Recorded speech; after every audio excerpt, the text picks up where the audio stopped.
Imagine stepping into a business with hundreds of millions of debt and making the same business, transforming it to a multi-billion rupee successful business in a couple of years in midst of global pandemic, financial crisis, regime changes, many macro effects are there. And this is the resilient story of Madu Fernando. Madu, how are you? I'm great. I'm amazing. Fantastic. So tell me, Madhu, we'll start off just to get a context of the whole story. What business you are in, and tell me a little bit about you. Okay, so I'm in the renewable energy space. Yeah. So we are into distribution, power distribution, that is transmission, distribution towers, and then power generation. So we are into solar space, hydro, and we are coming up with wind power projects as well. And we do supplies as well. So in energy sector related supplies, procurement, we do that. So we have two markets. One major market is Sri Lanka. The second biggest market is Kenya, starting with. And we are planning to expand to East Africa as well very soon. We have a plan. Sure. So in your business spectrum, one project going off or one project failing is a big loss. And it's a loss, yeah. Yes. Yeah. And also a lesson. Absolutely. Yeah. But there was a time where this one project was really taking the company that you were in to the brink of bankruptcy, Yeah. and when no one was believing in you at that time. So this was a multi-million rupee debt that you Yeah. were going into. Yes. At that time, what was it like? Tell me the picture. How did you feel when you heard that you're going into bankruptcy? So when you are stepping into a multi-million rupee debt and bankruptcy at the time of COVID, what went in your mind? Yeah, so the way you ask that question is very good. So my thought process during that time is not the issue, right? It's a crisis, and even at that time, not like I might handle a crisis right now or nowadays in a different manner, but that is my first one. So I actually had a little bit of fear, how this is going to turn out. So if you really ask me what was my drive for that fear, was faith.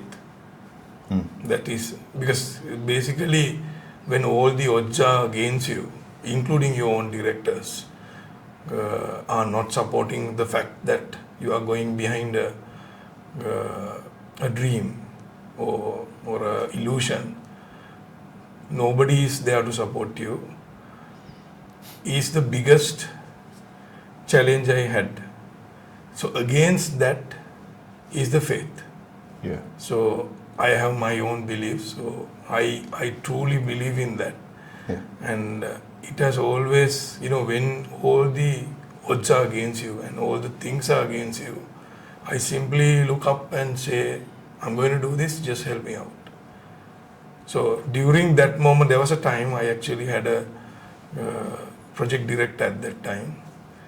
And at that moment also, they were not paid, I think, 3 months salaries, but they were with me, trusting my vision. He said, I'm going to hire some contractors. At this moment, there's nothing I have to just basically he asked me a question. And he needs some millions of rupees to pay them after the job is done. He can take them on credit. I said, do it. That is end of December. And then by January mid, I pulled it out. Simply because I said yes, and I had faith on God that I'm going to pull it out. And I did it. And then after that, I was kept on doing it until now, and it always works. So it's always a calculated risk. So you have to see the numbers. Like even during that time, we were very thorough with our numbers. Like what will happen if this happens? Like we were doing a lot of scenarios. But you can do a lot of scenarios and numbers at the same time. You need to have a way to finance that or way to fund that entire thing, which is purely coming from relationships and partnerships. At that moment, my existing partner wanted me out. Right? Nobody trusted me in the board. They said, this is illusion, you go out. and the Chinese partner would say that project belongs to a Chinese partner. He also lost a lot of faith during that time because of COVID and a lot of things. Nobody was traveling at that time. Until they came down to Sri Lanka and I negotiated, I would have simply said, this project is not going to happen. Sri Lanka is a crisis. Everything is going haywire. You also take your whatever things and you can also go back to China. There's nothing, don't bet on Sri Lanka. Sri Lanka is, I would have said that, but I never did. I told him, we can do this. I can still remember he shook my hand and he said, let's do it. And he started pumping money to Sri Lanka. When all the banks were not giving any single rupees to any businesses at that time during crisis. You can imagine, like, everyone was laid off and it was a crisis, financial crisis. And this company decided to fund to Sri Lanka.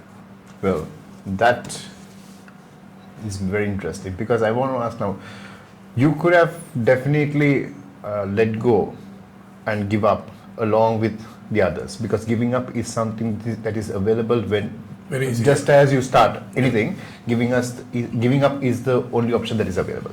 Yes. Right? But at that time, when all chips are falling and all chips are failing, you decide to go against the odds and you say it's the faith. What is faith? It's a very good question. So basically, I think what I believe in the universe or the higher force. So it's a continuous dialogue for me. But you believe in God? Yes. So let's say God is also a person, Yes. which we can't see or touch. Yeah. But miracles happens, Absolutely. right? Yeah. So I have a continuous dialogue with him. Like even like nowadays, if I'm running through a crisis or going through a situation, I have a continuous dialogue. Are you testing me? You want me to take this challenge? It's a continuous dialogue. I think that is the real prayer, right? Yeah. Right. So basically, I have that all the time. Okay. And I'm a believer of my own religion, but at the same time, I'm not extremist. I try to take the practical aspect out of it. So I don't simply whatever written in the Bible, I don't go and practice that. Yeah. Because it's written like 2,000 years back or no more, right? So I try to take the practical aspect. This is the way I put it. So basically, see, your mind is very like this moment is pictured in our mind. We both control this moment. Yeah. So likewise, we can always think this moment we can handle with the help of the higher force. So I always think, okay, we both should speak good. Yeah. And he will bless us. Yeah. Something like that. So you believe in the unseen, where that you see, okay, this could work out and this will work out. And Yeah. with that faith, you step out and you just go out and take action. Yeah, I need to elaborate a little bit. Yeah.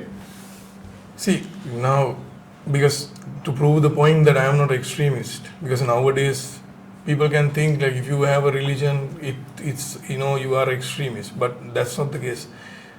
Scientifically, if you go 100 years back, the communication was not like today, like the Facebook to the Zoom. So you can contact anyone in US with a split second right now.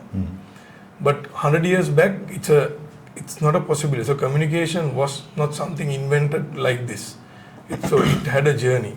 So likewise, there are universe energies that we as human race not found yet or not mastered yet. So just imagine sometimes I think about you and you suddenly give me a call. It happens. Yeah. So what is that energy? So we see, okay, it's a coincidence or it's luck. We sometimes say in Sinhala, we say that. Right? Yeah. But there's an energy that we don't know. So likewise, all these energies, including electricity, communication, to wireless, to this, is an energy that we have not found it properly. So maybe in time to come with AI, I can see a little bit of resemblance of this because it's something, going towards that, reading minds. All right. And so this is something. So back in the day, people used to worship trees, sun, moon, rocks, because they didn't know the science behind it. So they simply believed because it was serving them. Trees were serving them, sun was serving them. So simply believed in that. So now we need to have a belief. Otherwise, as human race, we won't go forward. Absolutely. So, coming into our next question. Fine, now you have faith, but in a calamity, cloud of anxieties around you, and so on. What is like your decision-making process right at that time? What is your decision-making process at that time when anxiety is kicking in, uncertainty is kicking in? How do you take decisions? So this question, two parts, like how did I handle it then? Yes. Now I am handling in a very good manner. Different way. Yeah. Yes. But I want to look at how did you handle then, because some of us might be going through that situation right now. Yes. Okay. Yeah. So how did you handle then? You may have. So I would really honest with you. It's not pretty. Like basically, it's a vision or a target that you have. Yeah.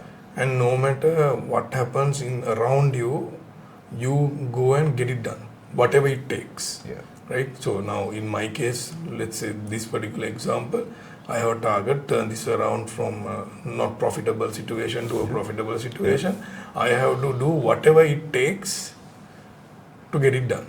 Yeah. So basically, what I did back then, it's purely focus on the target. How to do this. So I keep ask questions. I had tools to do that, but it's a continuous dialogue with my mind. I always did it, and I did my actions. It worked. Yeah. And so I did few things. So I needed knowledge. I always compared myself with visionary leaders who has achieved things in the world. For example, I was reading about starting with Leonardo da Vinci. Okay. And then Steve Jobs, Napoleon Bonaparte, and I then read about Lord Buddha. I know a lot of things because I was a royalist, so I learned about Buddhism, but I really went deep about his leadership characters. And again, I did research about Muslim leaders as well. So then I actually I was like collecting pieces because I don't have a proper formula to do it, to be honest, at that time. Understood. So I was reading, I actually read at one time during crisis 52 books on a year. I was running on my treadmill, I was reading books. Right. And I did that. And so basically, when you read a book, you feel sleep, right? Yeah. So when you are on a treadmill, it's very hard to navigate first, but once you get the grip, you can do it. When your body is running, your circulation is very good, blood circulation, your brain is working very nicely and you get everything into your brain. And when you read a book, unlike you're watching a movie, you get the true concept or true wish of that particular author. Yeah. So this is one tool I use. So I was working out, and so to help for my decision making process. And to be honest, there was like so much casualties as well. So I was getting very angry. Because sometimes to get something done in that psychology, you asked me about my old days. Absolutely. You should sometimes do whatever it takes. Because the emotion plays in as well, because you are sometimes desperate and frustrated as well. So because it's a new sometimes thing. you have to take actions that nobody has taken. Like, we actually had to do a lot of actions to get rid of many people in the company. Yeah. So those were not pretty. So someone needs to take that action, and I did it. At that time, people are cheating you. Yeah, cheating, and there was things. Basically, what happens? See, loss is a loss. At the same time, the team spirit is not there. Now I have a wonderful team. Back then, no team. Right? So basically, that composition is not there. Everyone is against you. Yeah. So it's rather they be out of the company than in. Mm-hmm. So you have to make sure that you put them out very fast. Yeah. Tell me about the mindset, because now you were talking about at that time mindset. Yeah. To current mindset. The Yeah. mindset has shifted a lot. How Correct. you look at the situations are different because now also you might be getting situations which is not so course. rosy. Day in and day out you might be Yeah, having every that. day, yes. So how did you shift this mindset? What are the changes that you've done in your mindset? Yeah, so I will. So tackling a problem is like a toolbox. Okay. So the first tool I had is shouting and getting anger and getting things done, like Yeah. by force. Yeah. And it worked for some time. Then after that, when you are climbing on the ladder, you are coming to a limelight, you can't always shout. First thing is it looks ugly, very ugly, and it harms my health also and relationships as well. So you can't keep on doing that. Still, I can use it sometimes if I want. It's something in the toolbox, Yes. right? And there are other tools now. So that is purely, I can say, the strategy. So you can use your brain and finish any big problem in the world. If I put it that way, I am 1000% certain I can finish any problem in the world using your mind. So let's say I'm putting a question to you, a problem to you. Okay. A person is completely doubting you. You're not able to do this. You're saying you're talking a big game, but you're not delivering, right? You're not there. See, it's not the truth maybe, but they say doubt you, doubt your capabilities, doubt whether you can do this, but you're Madu, you know that you can pull it off. In that sort of circumstance where the people are not so sure about you, how do you handle that? First of all, in the entire, let's say, Sri Lankan population, or the people who know me, like say 1,000 people, I don't think 1,000 people should believe in me. I don't need that. Because I don't need validation from anyone else. My validation and maybe higher force validation is more than enough for me, and maybe my family. That's more than enough. I don't need to validate. I don't need a validation. That's a crazy mindset. That's a crazy mindset because people want other people's validation. See, what's the real validation is, in number point of view in a company, is the revenue profits, right? So if you can see that in your Excel sheet that you are doing well, and your bank accounts and your asset book and everything, you are doing well, I don't need anyone else's validation because it's audited and it's there. There can be a one validation that I want.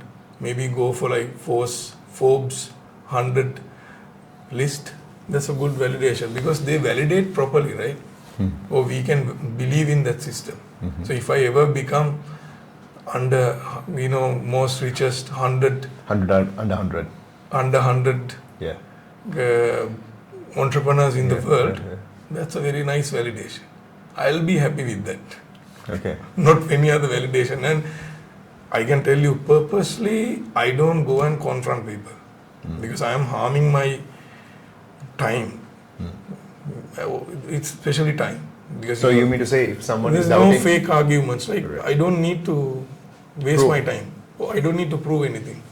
I don't need validation. yeah, you're not in the business of proving yourself whether you can do it. If you don't want to work with me, it's fine. You Yes. get lost, Yes. right? If you want to work with me, let's work together. Yes. Because basically, I have dealt with many partners. At the moment, I have 4-5 very nice partners. They're outside from Sri Lanka. There's one guy from Sri Lanka. We work like friends. It's a game for us. So Yeah. every day we tackle a problem with a friendship and with the intention that how we are going to finish this game. It's very simple when you come to that mindset.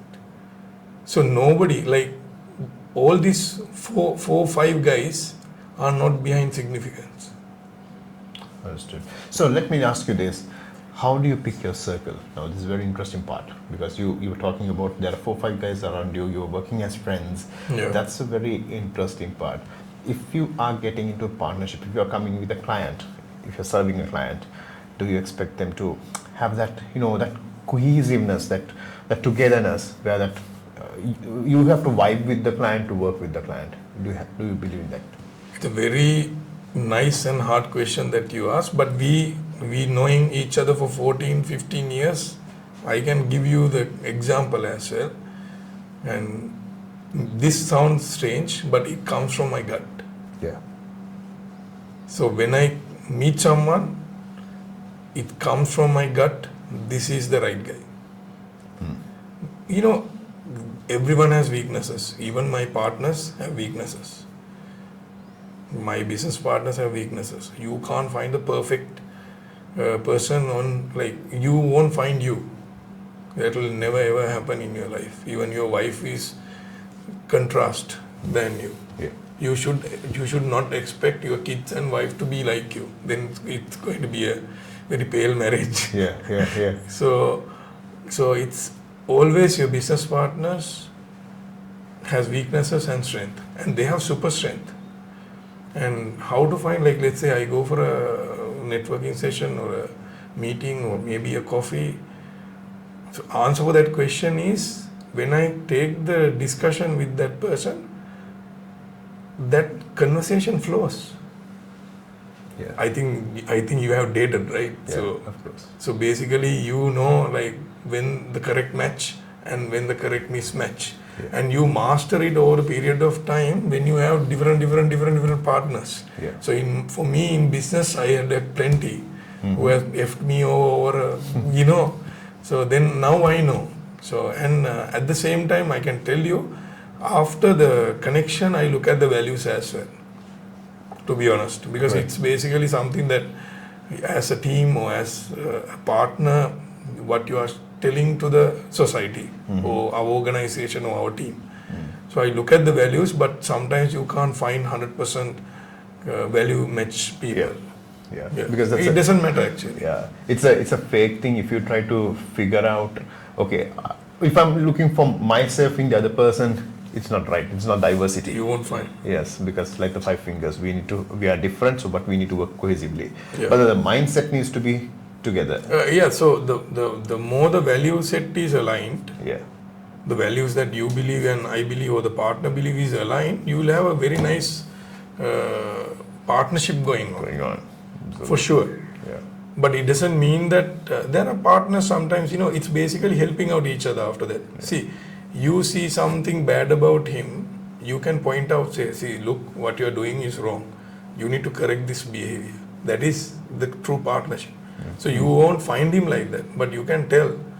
Maybe he won't agree at the first instance, but later he will knock somewhere and come back to you, what you said is correct.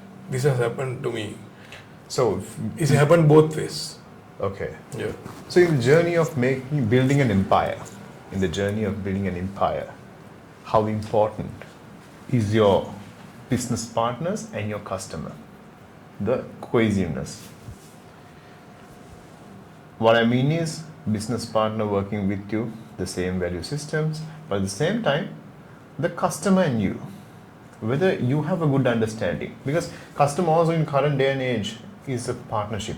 Although if the customer don't believe in you, and if customer is putting a gunpoint on you and say, hey, do you think that you can pull this off? It's like you're going to be, but temporary. It's not going to work. It's a very temporary thing. But for customers, I think it's a value addition. So it's a value addition that you or your partnership can create, or your organization create the value addition to the customer. This is what, it's not the price. I never look at the price point. I always think about the value addition, what you can give. Like maybe they're paying maybe a X amount, but if you can give whatever the maximum to the customer, and the customer will retain. So this is my experience. Basically, when you go for a delivery, I don't have any numbers in my brain. You just get it done for the customer benefit, the customer's point of view. Because of the customers only we are running this game. And in my business, my customers are the population of that country, not the utilities. Not the utilities. Utilities is just the intermediate partner, is a partner. But my end customer is the population, like in Sri Lanka is the population of Sri Lanka. Kenya is population of Kenya, because our end delivery is for them. Right. I'm coming into a question on pressure. Massive debt. COVID is happening, pandemic, all these things are falling off, and you are at a point where that if you do not deliver, you might even end up in prison, right? You had those situations in your life. So when it comes to pressure, how has it impacted you mentally, physically, relationship and socially, and how did you overcome that?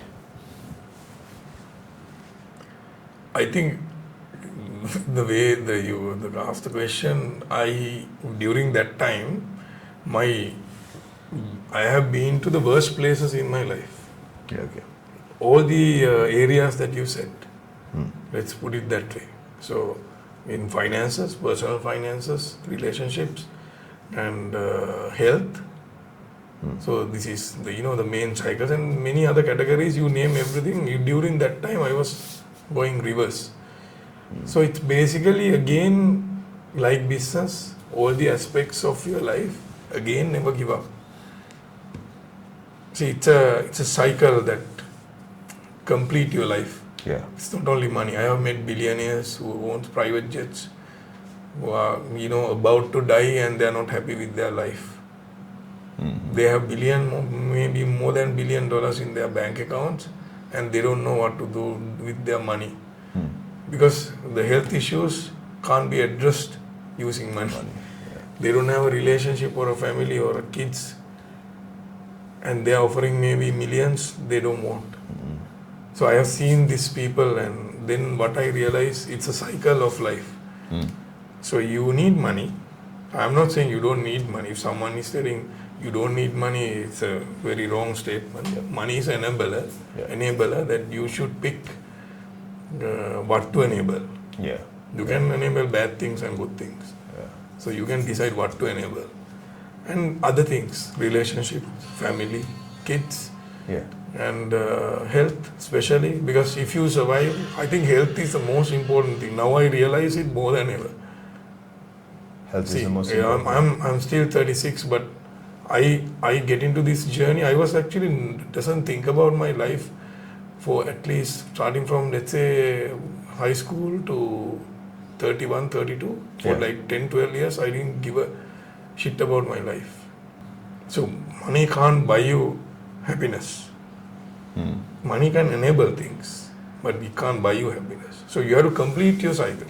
So coming from a negative of millions of rupees, hundreds of millions of rupees, to building a multi-billion business in a couple of years, right? Of course, money has flown in to you, but you say money cannot buy happiness. But in this journey, what has brought you happiness? My kids. Wonderful. Yes. Yeah. So I am, bro, so the thing is, I am here because of them. That's the way I put it. Because the challenges that I went through, always I had a reason to deliver because of the kids. Because giving up is not an option. Failure is not an option. Not an option. Because I will be failing them. And not only that, now, I have now more than 1,000 students. Yeah. So I'm keep on continuing that because I want that energy. So if you really ask me what's my true happiness and fulfillment, is that I get that's my, I get it here. When you say that, you mean to say the contribution that you're doing for the The children? emotion or the feeling that I get in my heart Yeah. when you do that action. That brings me to our next question. That is, you were at a point where you did not have money to spend on your daughter's tuition, Yeah. right? Your education, I would say. What was that like? How did that give you that drive, and what did you make out of it? So this is the very bad and toughest time of my life. Around there's COVID, financial crisis, everything was attacking, and this happens because see, we were doing business and we were making something, and this drop happens and it goes down. It's just a decision whether you do this or not, right?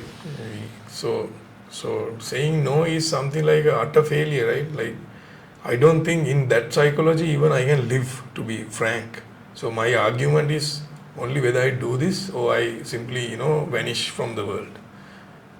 See, you imagine that cycle, you fail in front of your kid. Oh my, at that time 4-year-old daughter, you are lost and you are defeated and you couldn't deliver that tuition fees is a failure. So either that, or you win that, or you rather exit from this world. That is truly my psychology at that time. And so I was cornered to the darkest, deepest corner in the world, and it drives me, and I came out with flying colors because I never gave up. Coming in the context of never giving up. Now, Madhu, in this whole spectrum, rather than going ahead with this project, right? You're an educated man. You could have got a job somewhere else in the other parts of the world. You didn't have to be in Sri Lanka, where that you don't have to go through this crisis. You could have taken your whole family and gone abroad. Why didn't you do that? Why didn't you give up? So, honest answer for this is I love my country. I don't like to live anywhere else in the world. I love Sri Lanka. That's the base answer. Because I have traveled many countries, many best countries in the world.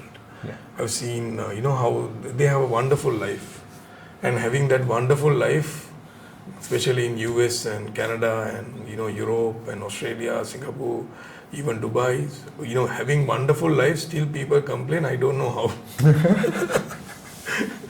In Sri Lanka we don't have a wonderful life. Yeah. We create our own life. Yeah. With all these calamities and government changes, president changes and everything. You imagine, it's not a system. Yeah. We have to make our own system and play in the system. Yeah. That's what we do. So that is the base. I love Sri Lanka. Secondly, again, I'll be, so I have my partners, I have my employees. At that time, like 80 to 100 people were counting on me. So we have to pay their salaries. See, you are not giving, you can just exit and take a flight and go. And then you can figure out the later. But your other partners want to do that. Drop the ball at a point. See, it's, yeah, I know. But you took it up. That's why I want to know, what drives that never give up attitude? Am I putting you in a tough spot? No, it's a very good question. I think it's a love that you have for the people. Okay. Right? At that time, I can remember for 4 or 5 months at that moment, we couldn't pay salaries. And they were I said, don't worry, I will pull this out, and I paid a bonus after that, with the new year coming in. And exactly 4 years back, 5 years back. So we did that. So it's basically the love, I think it's a universal thing for me. I don't know how someone can look away in a situation like that. Because I'm a tough guy. Being a tough guy, if I exit, what to talk about this, the other employees, they have zero options. They were running in our salary routine. I can be innovative and I can just find something and I can make money out of thin air. I can do it. Yeah. Even I'm left with nothing, I'll do it again. Yeah. But how about them? Because they were on a rotation of a salary cycle and we were paying them. And how can you just simply say, go and find something else? Yeah. When there are situations you can't find something else. So it's pure love, I guess. Amazing. I just want you to add something, because you love this country, you love Sri Lanka so much. But with the situation, there are a lot of people who travel abroad. They migrate. What do you have to say to them? Because I also love this country. I'm also here because of it. I also can go abroad. But I've decided, no, we can live better being here. This is my country and I'm placed in this country for a reason.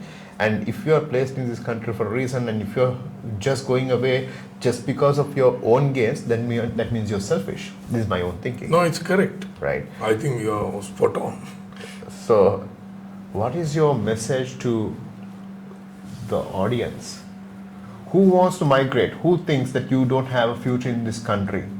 What do you have to say to them? See, now at the moment, starting from 2021, as Sri Lankans, we are going through a journey. Yeah. I think this is the toughest thing. As maybe this is appearing everywhere else in the world, but as Sri Lankans, we were not a rich country. Yeah. We're not a developed country. We never had like a big bank reserves. So we were it's a dependent country on Yeah. exports and imports. So we don't have manufacturing base. Yeah. So we are fully dependent on tourism, and I'm sad to say the foreign, we actually a lot of our ladies are going to Gulf to work, which is not something I like. But those are the main incomes as a country. Yeah. I'm very shy to say that is our main income. Yeah. Right? So at the moment, with this, whatever the political situation and the world situation and the financial crisis, Sri Lanka is going through a tough time. Yeah. And with the current the world situation happening right now, Yeah. again we are going on a very tough time. Yes. Whoever Sri Lankans are really willing, staying in Sri Lanka, contributing to Sri Lanka in what manner, any manner, they are true heroes at this moment. Because this is a moment where we pull this or not, Yeah. right? So just imagine as a country, if this pull this out as Sri Lankans, we'll have a better country. If we don't, I think maybe like very small percentage of people will live as true Sri Lankans, and this will be governed by a bigger nation like China, India, I don't know, whoever the highest political power, we start running the entire show. It's already happening. So my message to the people who are leaving, like, see, there are some people who are going outside Sri Lanka, but still they are thinking about Sri Lanka, which is a good thing. Because I can't say everyone to become entrepreneurs. Yeah. In any population or any segment, the entrepreneurs, real successful entrepreneurs are less than 3%. And who are really profitable is less than even 1%. So if you take 100 people, there's only 3 employees, entrepreneurs. Yeah. And out of that 3, only 1 guy is making profits. So it's a pure contribution game. So nobody can do business like that scale. So because we have our own strength and weaknesses. But so to have a better income, most of the people migrate, which I can't stop because the entire government or the system is not set up for a higher pay, right? So they're compelled to go out. Let's say, for example, if you are getting X here, you can get 10X in another country. But Madu, I have to cut in the middle and ask you this. Do you believe, being in Sri Lanka, we can still build a place as individuals for our families, for our loved ones, for yourself, and go to those same goals while being here in Sri Lanka? I have done that. Yes, you can. Yeah. You can. It's not easy, and you should not for persons or for people who really have that gut and risk appetite should start business. For being here, you can do it. You can do it. And this is the best market to do it. Like when you have a crisis, and an emerging market is the best place to set up businesses. Nobody will agree with me, but I have done that. Yeah. So you have to do a lot of things. So basically, I am a person who even challenged the government systems. Because we are not the most richest country on earth. So when we have the Singapore next to us, like it's only 3-hour flight, 3.5-hour flight, we can simply adapt their systems, not their political or whatever views or cultural views. How they did that, it's very easy to understand that when you go and study that. Yeah. Since we are in a talk about resilience, right? Pushing through boundaries, the boundaries, a lot of barriers are there, breaking those barriers, pressure, fear, all those things. What does resilience mean to you? Resilience is, it has to be worth. So you, how to, let me think about the best example. So you can be resilient if the end result is worthwhile. It can be your health, it can be a target that you are following. So let's say, for example, we both are fitness Geeks getting geeks. there. Yeah, getting there. Yeah. So, but you and me, I believe you also have the same psychology. Like, so we need healthy lifestyle, Absolutely. right? And for me, it's a survival thing because I get a lot of dopamine, and I get a lot of I reduce my stress when I work out daily.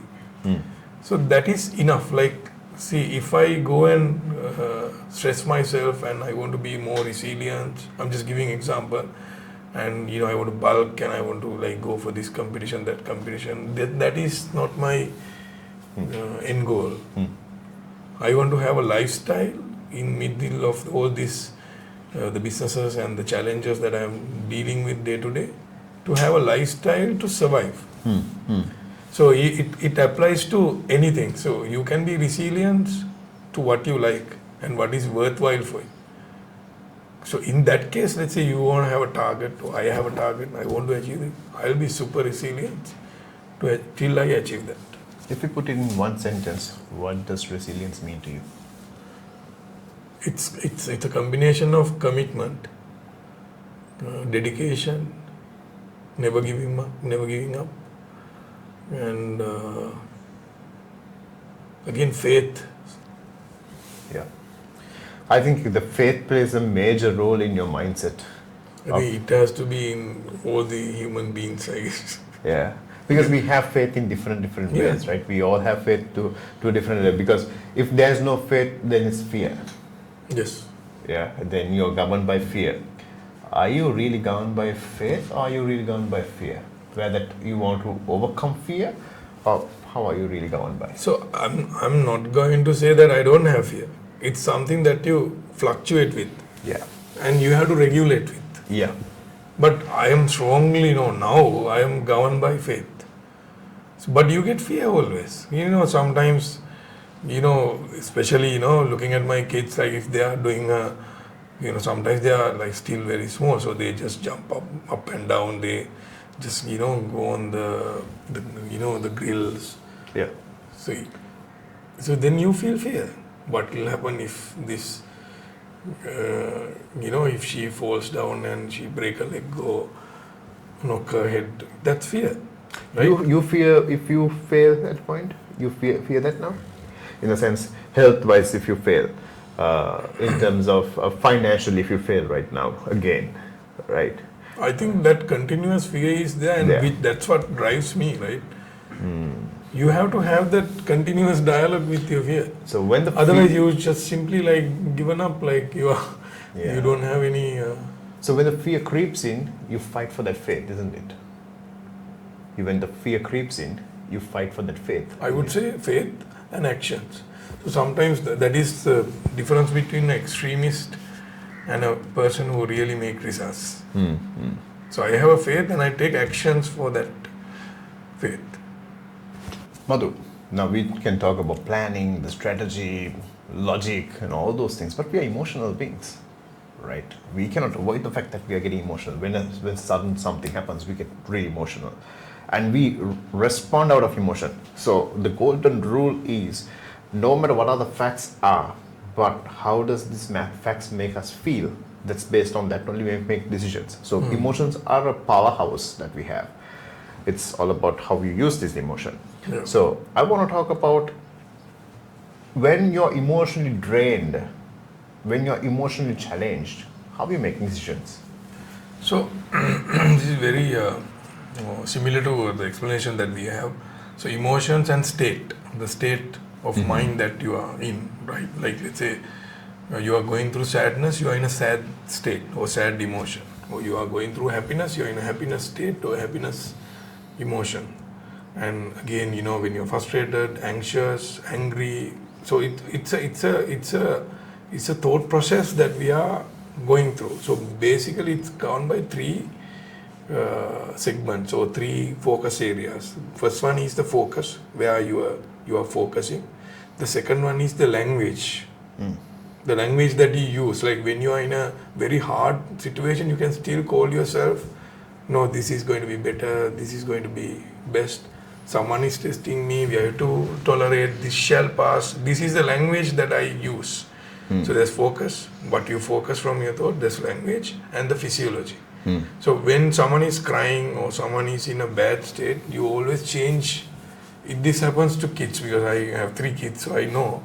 Because when they are crying, when you go and shake them or you just try to play around with them, change your physiology, they will change. So these are the 3 things. This is very practical and scientific. So when you change these 3 things, your state changes for sure. So any bad situation, you focus on these 3. It's not. See, I can tell the theory. You can look up this, focus, language, and physiology. You can, but mastering it comes from the rituals, as I explained before. So you do workouts. You are actually, you do the meditation. It's very heavy on your focus. So earlier, like I started my meditation journey 1 year back. So I'm in meditation daily now. So when I'm handling a situation right now, let's say you get angry in business, that's given. If you find a business, there's no anger. I'm not come across any business like that. You will definitely get angry. You will meet bad customers, bad partners, or like bad people who try to sabotage you. You will. That's a fact. So it's just a matter of how you are going to regulate it through these things. So I want to ask you, in the same way we have this self-doubt creeping in as well. I'm sure you had self-doubt enough and more times, right? So how do you handle self-doubt? Is it the same way that you handle the emotions? I think, I can agree with that, because self-doubt is also an emotion, right? It's anxious. You are anxious, what's going to happen? So at that moment, of course, when you're doing something, you have to be very rational about it. I always back my decisions with numbers. If it is a business decision, if it is a personal or an emotional or family decision, there are some other things that we have to look at, not numbers. But business decisions, always it has to be backed by numbers. And then it's not all then the contribution, what are you going to do? You have to ask the question why. Ask why 1,000 times from you before starting something. Why are you doing this? Then you will get more answers. Then again ask why on those answers. Keep asking why for maybe 7-8 times before starting something. And 7 layers deep. Yes, then you get the answer. So normally, I have another strategy now that I use. When you have a very big decision, major decision, I don't take that decision that moment. Some people come and try to take decisions out of you. When you climb up in the ladder, it happens. So strategically, I don't give any decisions. So I'll tell you tomorrow morning. And then I think about that statement or the challenge throughout my day, and I sleep with that. During that time, I can't sleep properly because I'm thinking about that, and I'm tracking my progress. That's not anxiety, is it? It's a challenge. I don't know how to explain that. These are all terms, right? But it's not scared. I'm not scared. I'm just want to sort out. Give a decision. Saying no is a decision, right? So in the morning you wake up and say, okay, this is a bad idea. You call that person and say no. That's a decision. So saying no is a decision. So you have to have no for most of the things in your life when you're climbing your ladder. That's actually one of the tough things that I learned hard way. I used to say yes to everything. Okay. You can't say yes to everything. Everything. Then you can't be safe. If you're personal, you are selfish, you can keep on saying yes to everything. But when you are, making a community, family, kids, and the people are looking at you and you are becoming a role model, whether you like it or not, you have to say no for many, many, many things. Even though it's hard. Even though it's actually very hard sometimes. Yes. Okay, coming into your amazing negotiator, because why I'm saying that is hundreds of millions of debt, bringing a multi-billion rupee business, making it plus, right? You need to negotiate with a lot of people. Yeah. Your investors, the government, the authorities, and all the intermediaries for that matter. So in the negotiation business, I'm going to bring a specific situation. You once told me your investors during the financial crisis here, or the time where the uncertainty was prevailing in the country. When uncertainty was prevailing in the country, at that time your investors were like, no, we want to call it quits. I don't know whether this is going to work out. Right? This I'm talking about during Aragale times, right? We want to call quits. At that time, you said no, you wait. But you didn't have anything to back your idea or your confidence, right? Because it was completely out of your control.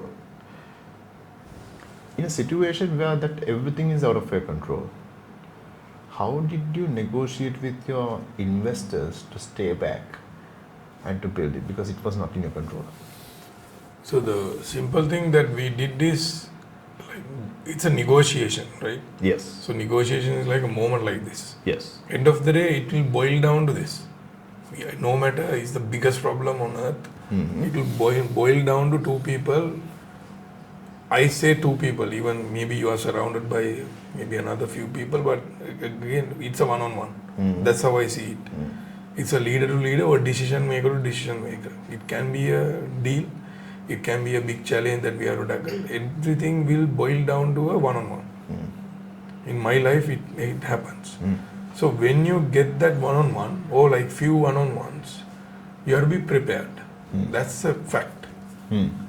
So the preparation I do, there's something called achievements is equal to the talent. You need to have talent. Talent can be like skills that you have, speaking, tonality, how you connect with people, charisma, the way you dress. These are talent. And the preparation. Preparation plays a huge part. So any achievement. I win this argument, achievement, talent, the things that I bring to the table from my skill set, and the preparation. Preparation is like 99%, I would say. That preparation has to be like maybe the decision or the negotiation, maybe 5 minutes. I have done deals in less than 5 minutes. I'm not joking, I have done that. But for that 5-minute decision or to switch your mind to agree with me, we have to do a lot of preparation. For that, I prepare, my team prepare for that discussion. So even during that time, for the Chinese investor, we prepared. We, I think, did the preparation for at least 2 months, like how the scenarios, the finances, what went wrong. We did everything. And then I should be able to, like my team, I actually had 8 people, project managers, very senior guys, who are like wonderful people who can do that project management and strategies and engineering properly. But I should be able to relate that in 5 minutes. Okay. See, I'm coming into this question of success. What do you think is the biggest misconception? What do you think is the biggest misconception when it comes to success? It's easy. Saying that it's easy. Okay. You say success is easy, but people say success is easy. No. You have to be ready for that. You have to have a very good gut and whatever it takes to achieve success. When you say you need to have very good gut, what do you mean? See, success is a very relative thing, right? So for you, success and my success is two different measurements. You'll be happy with some other targets, maybe contribution, helping like 1,000 or 100,000 people, or monetarily, this is this number, having a, your numbers, your success gauge and my success gauge is two different things. But in order to achieve that success, why the success is demarcated or fixed as per your fulfillment, or where you will be happy when you achieve that. So it's always relative from person to person. And the misconception is sometimes people think they do a plan, or they write something on the board and go there every day and look at it, and they will have success. That is the misconception. That will never happen. So you can write a plan to A to B, and you need to go to B. You need to do a lot of actions to go to B. And sometimes these actions doesn't work. You will end up in C or X. But you have to do actions and come back and go to B. That is actually success. So it's a continuous thing that you have to do. It's challenges and meeting unwanted people, doing unnecessary things, doing going out of your comfortable zone. Yeah. These are the success stories. You listen to, not to me, to anyone who has been successful. It can be in our local arena, or it can be internationally. Everyone has gone through that tough time, and they have always done things that they don't like or uncomfortable for them to become successful. Tell me, very specifically, 3 non-negotiables for someone who's trying to build something meaningful right now. Never give up. Never. So until you achieve your goal, don't give up. Okay. And have a very strong belief and faith for your goal. Like, you have to manifest it.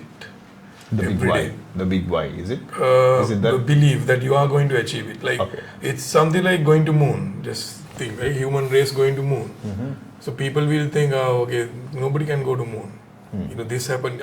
I can tell you this. This lunatics word came from the lunar journey.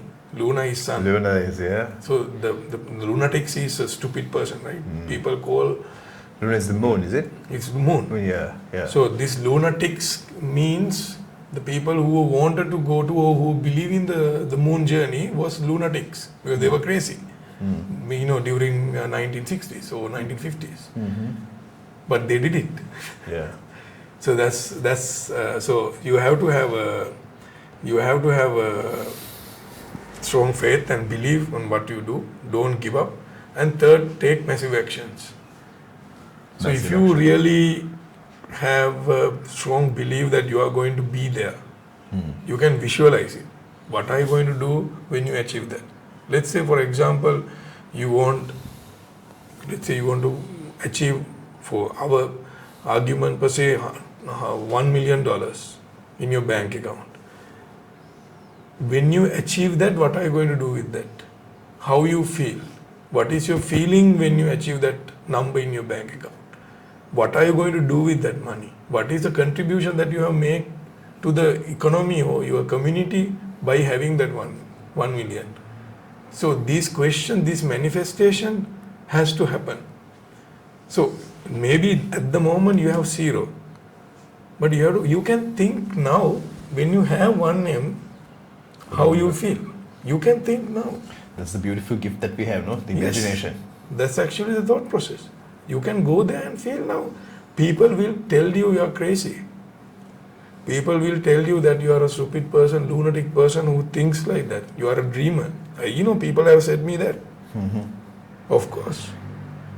Because we are doing something against all the odds. And we will do it. And I have done that. Madu, how important is it, belief versus strategy? Let me put it across again.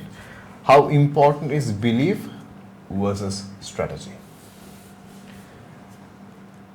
Both is very mandatory, but I think the belief should be stronger than the strategy. You have to believe in something before doing that particular target or your life goal, whatever. You have to believe that you can do it. So I'm a strong believer in that also. But then when you are achieving that, you have to play with strategy. That's where you have to do whatever it takes to get things done. Yeah. Okay.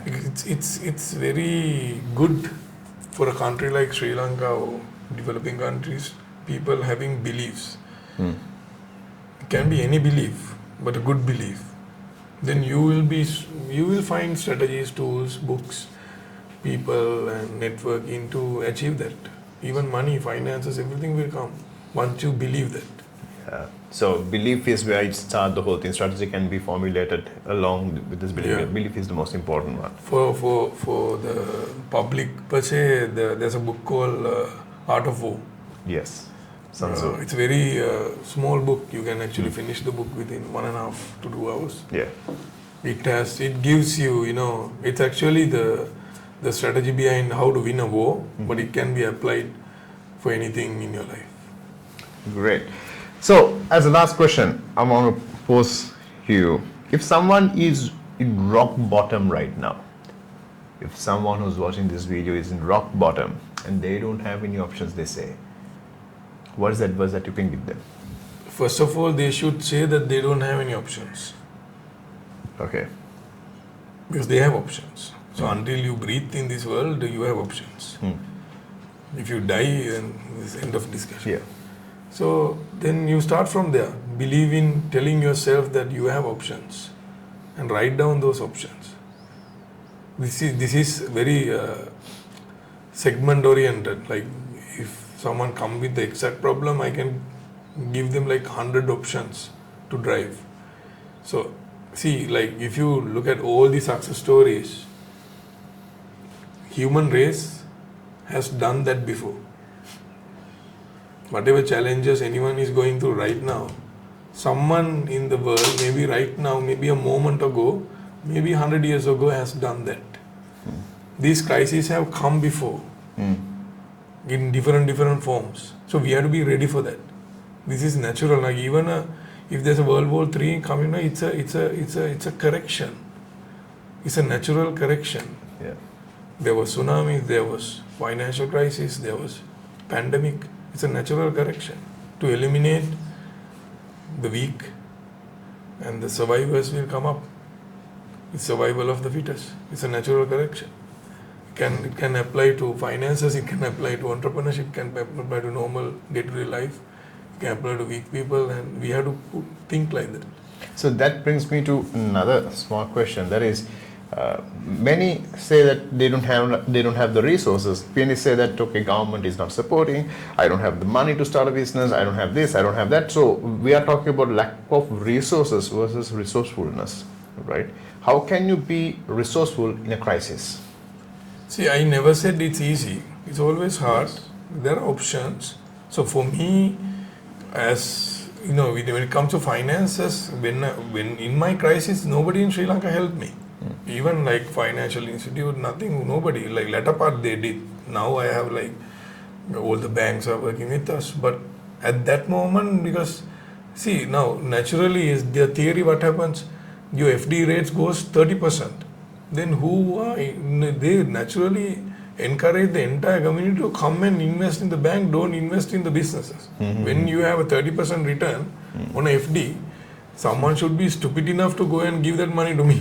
Yeah. It's simple like that. So when things are against you, so what were my options? I went out Sri Lanka. I actually put my branch in Singapore because our entire banking system was not supporting for our project.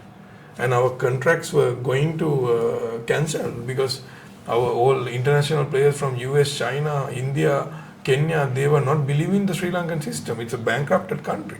It was. And we are verge of coming out now. We don't know what will happen after 2020. Those were the options that. So what was my action? I took a flight. I went there. I found my option. I took a flight. I went and meet my partner in China. I did a one-on-one and get it done. It was a huge credit line they opened for Sri Lanka. So that was my action. Like if someone is telling they can't do that action also, then they can't do business. This is my explanation. They shouldn't be in business as because naturally I see when a good thing is about to happen, even the entire universe sometimes try to stop you. It's very natural. I feel that and it happened to me. So during this journey, sometimes I have slept in the airport to take because there was before meeting the Chinese supplier, the Chinese partner, he gave me because these are like super rich and heavy guys, they give you 4 p.m. You have to be there by 4 p.m. You can't tell, okay, I'll come at 4 after 5 minutes late. You have to be. So the options I had, sleep overnight, take the train. Luckily, I got another flight, and I slept in the airport in Shanghai, and I took the next flight, and I met him at 4. That was the entire, what I did. I actually explained our Sri Lankan energy journey, like 70% renewable energy plan by 2030, and it worked, and it's working until now. Yeah. So it's basically actions. That's what I'm telling. If you are not dead, you can take actions. You can go and take some desperate actions also, which will harm your target. You will be more desperate. Yeah. Like bad habits. You can keep on doing. This is what happens when people are going through a challenge. They go and do bad habits. Then it won't give you any results. You will be just trapped in the cycle. It's an addiction. So you can replace this addiction with good habits or good addictions, which I think we both know now. Of course. Madu, this has been a very fantastic conversation. Thank you very much for making your time to come here and sharing your thoughts and insights. And it's very inspiring. It's always inspiring to be with you and talk to you. And thank you for taking time to tell your story out there, because if you don't tell the story, nobody knows. Nobody knows. And thank you very much, Eshan, and asking me to come. We have been knowing for more than 15 years, and I know that you are doing a very good contribution to the world. Absolutely. Thank you very much. Thank you so much, man. Thank you.